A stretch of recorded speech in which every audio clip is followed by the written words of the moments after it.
اعوذ باللہ من الشیطان الرجیم بسم اللہ الرحمن الرحیم۔ ایک مکمل اور خوبصورت دعا جو آپ پڑھا کرتے تھے۔ تو آج یہ دعاؤں کا سلسلہ جو ہم نے شروع کیا، یہ سب وہ دعائیں ہوں گی جو آپ صلی اللہ علیہ وآلہ وسلم پڑھا کرتے تھے۔ یہ سب ہی بہت خوبصورت دعائیں ہیں جن میں آپ اللہ تعالیٰ سے ہر قسم کی بھلائی اور نیکی مانگیں گے۔ تو آپ سب یہ دعائیں ایک جرنل بنائیں اور اس میں لکھ لیں ترجمے کے ساتھ، پھر انہیں یاد کریں۔ جب یہ سب دعائیں ایک جگہ ہوں گی تو پڑھنے اور یاد کرنے میں آپ کو آسانی رہے گی۔ حضرت صاحب بیان کرتے ہیں کہ حضرت عمار بن یاسر نے ہمیں ایک نماز پڑھائی اور بڑی مختصر پڑھائی۔ کچھ لوگوں نے ان سے کہا کہ آپ نے بڑی ہلکی اور مختصر نماز پڑھائی ہے۔ آپ کہنے لگے، اس کے باوجود میں نے نماز میں بہت سی دعائیں پڑھی ہیں جو میں نے اللہ کے رسول صلی اللہ علیہ وآلہ وسلم سے سنی۔ جب وہ اٹھے تو ایک آدمی ان کے پیچھے چلا۔ وہ خود حضرت صاحب ہی تھے، لیکن انہوں نے اپنا نام پوشیدہ رکھا اور ان سے وہ دعائیں پوچھی۔ پھر واپس آ کر اس آدمی نے لوگوں کو بتائیں۔ ایک دعا یہ تھی: اللہم بعلمک الغیب وقدرتک علی الخلق احیینی ما علمت الحیاۃ خیرا لی وتوفنی اذا علمت الوفاۃ خیرا لی۔ اللہم واسألک خشیتک فی الغیب والشہادہ واسألک کلمۃ الحق فی الرضا والغضب واسألک القصد فی الفقر والغنی واسألک نعیما لا ینفد واسألک قرۃ عین لا تنقطع واسألک الرضا بعد القضاء واسألک برد العیش بعد الموت واسألک لذة النظر الی وجہک والشوق الی لقائک فی غیر ضراء مضرہ ولا فتنة مضلہ۔ اللہم زیننا بزینۃ الایمان واجعلنا ھداۃ مہتدین۔ اے اللہ، چونکہ تو علم غیب جانتا ہے اور تمام مخلوقات پر قدرت رکھتا ہے، اس لیے میں تجھ سے سوال کرتا ہوں کہ تو مجھے اس وقت تک زندہ رکھ جب تک میرے لیے زندہ رہنا بہتر ہے، اور مجھے اس وقت فوت کر دینا جب میرے لیے وفات بہتر سمجھے۔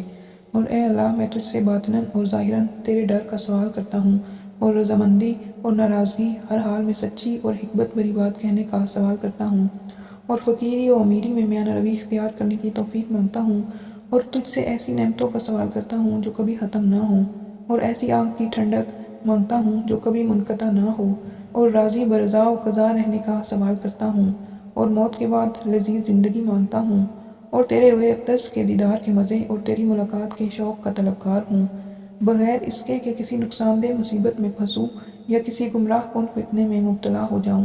اے اللہ، ہمیں ایمان کی زینت سے آراستہ فرما اور ہمیں ہدایت یافتہ اور گمراہوں کو راہ دکھلانے والا بنا۔ کتنی پیاری دعا ہے، اس میں آپ نے ہر قسم کی خیر و بھلائی مانگ لی اللہ تعالیٰ سے۔ تو آئیں گنتے ہیں آپ نے اس میں کیا کیا مانگا ہے۔